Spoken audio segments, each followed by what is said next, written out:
Searching for that fox. J69 Echo X-ray. Along with J69 Bravo Papa.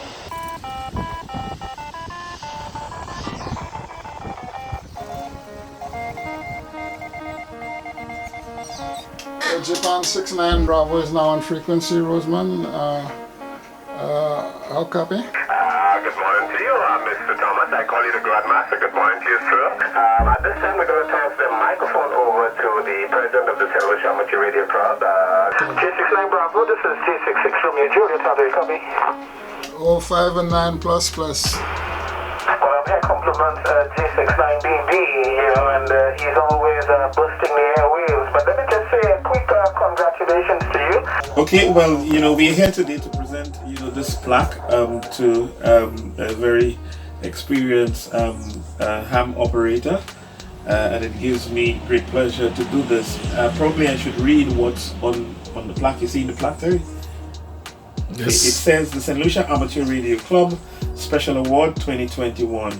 With our deepest appreciation, the St. Lucia Amateur Radio Club honors Bernard Thomas with this gift for your passion, unconditional commitment, and enduring dedicated service to amateur radio. So, Mr. Thomas, it gives me great pleasure presenting this. I want to thank you and the executive and the club for having honored me with this gift today. And I would like to be able to live up to the expectations of the club and to make a contribution for the continued growth of the greatest hobby of all time, scientific hobby of all times. I thank you. Thank you very much.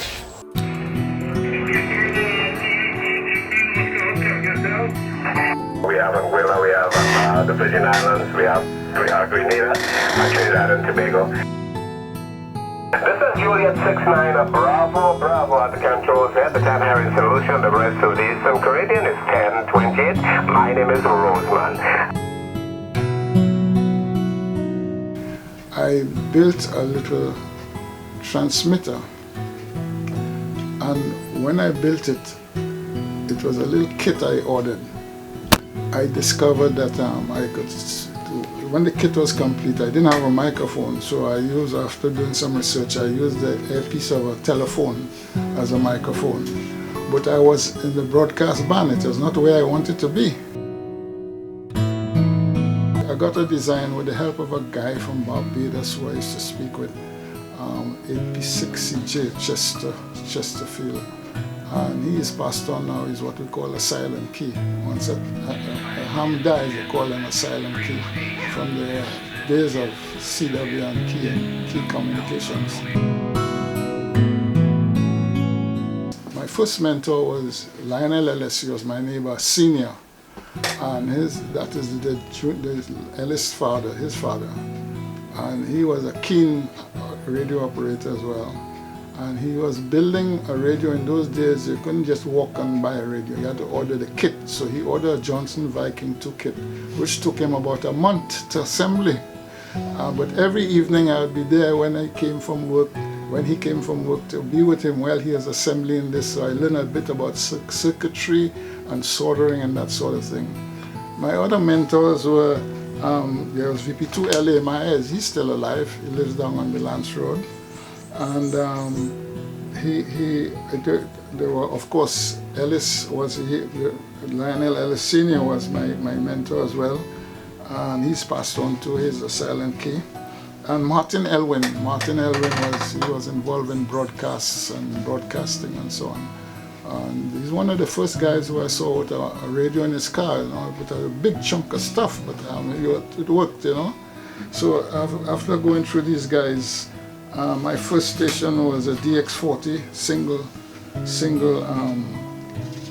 tube radio, and I used my mom Pi receiver as to receive the other station.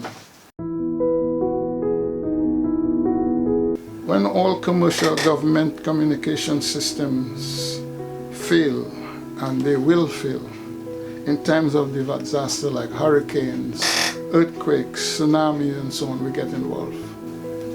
After Hurricane Allen, I provided assistance to regional air traffic, and as the regional air traffic system failed, and I relayed information from Trinidad, Antigua and Barbados to air traffic controllers, from those air traffic controllers from that area to the local tower here. I had to put up a radio at the VG Tower.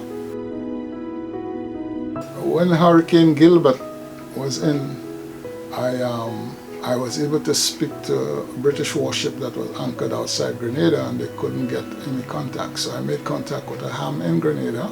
He was operating from his garage. He was able to then get there to the right authorities so that they can get the assistance that the ship came to give. It calls for national duty. So this is where the selflessness comes in, because nobody's going to pay you for it. There's no financial reward, and there's no benefit to gain, but just you're serving the community. When NASA started its first start of operation, I had a packet modem. I was able to, via packet, speak to the space station as it flew over anytime it comes. It's a short bus, but you're able to make a contact. I can make a contact in English. Because of my training as an agriculturist, I went to college in Puerto Rico, so I have a little bit of Spanish. When you don't use it, you lose it. But I can still hold a conversation in Spanish on radio. If I meet a Portuguese or Italian person, like there are certain words they use that I can think. And then because of visiting Japanese hams, I have I can make contact with a Japanese who speaks only Japanese, you see? And these are the necessary information I have that I can make the contact, and I can give him a signal report.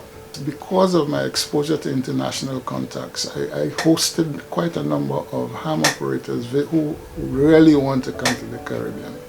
I've had ham operators from Russia who stayed here with me. I've had from Japan. The Japanese really loved the Caribbean. About 3 or 4 different guys. One of the guys was the guy who invented the fax machine, you know, and he was enjoying and living off the royalties, because the technology of radio and electronics, ham operators has contributed tremendously to that because of their research and development in trying to get things to work. It sounds like it's been fun for you. I enjoy it. It's good meeting people from different cultures and different countries. You learn a lot from them. I learned the Japanese style cooking. They cook different to us, you know, and there's certain things that they eat and don't eat, you know. I had a Russian father and son. The father was a hydro engineer, but the son worked for the US government. And while they stayed, but they speak Russian. I don't know nothing, I can't speak no Russian. But the son was able to translate for me. And it was fun having these guys here. They spent about just a little under a week for me. And I took them around the island. I introduced them to Rencontre. And they were fond of that drink. They like our local strong rum, you know. It appears to be an expensive hobby, is it? Yes, it is. Not many people want to make the investment. My very first radio is a little radio inside of there many years ago when I started. I wouldn't want to say how much the value of the equipment, but this piece of equipment is $10,000. Yeah.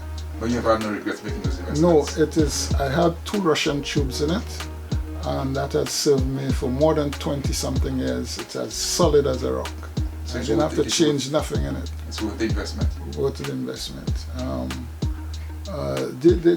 The modern equipment is different to this. They're very different and much smaller too. What would be your advice to somebody who's thinking of getting into it right now? The first thing to do is join a club. Join a club. When you join the club, the resources in the club, use the resources. Hams like to help each other, so if you need assistance at home, they'll come and help you. They are a technical committee who will do training and help you along. There are lots of magazines you can subscribe to, radio magazines that you can subscribe to.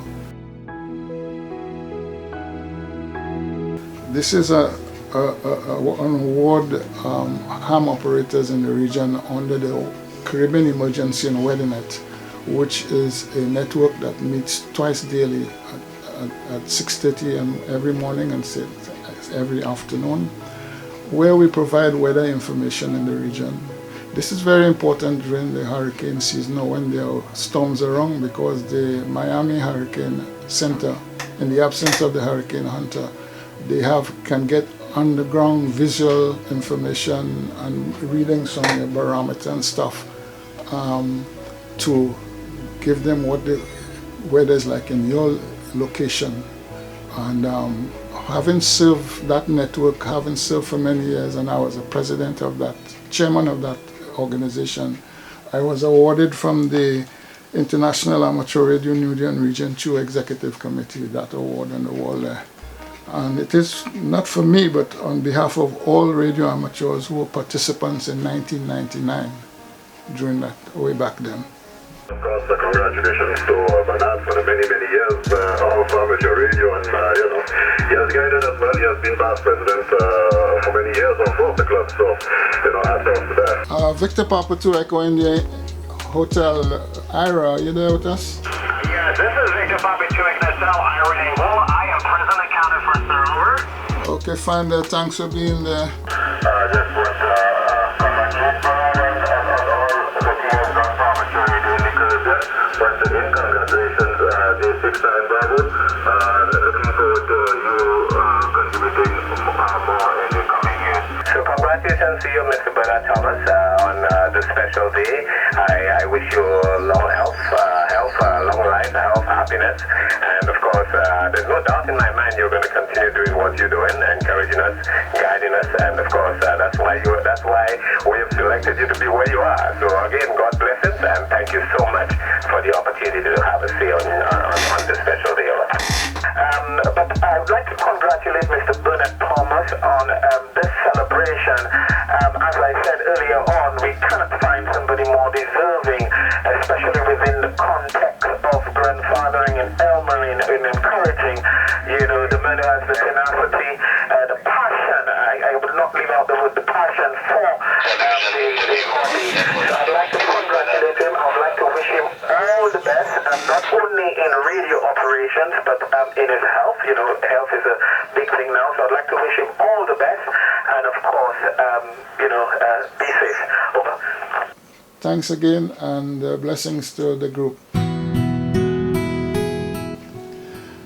I want to thank the St. Lucia Amateur Radio Club for honoring me with the opportunity to share my experiences as a member of the greatest scientific hobby of all times. I take the opportunity also to wish all amateur radio operators in St. Lucia, the Caribbean, and the world a happy, healthy World Amateur Radio Day. I thank you.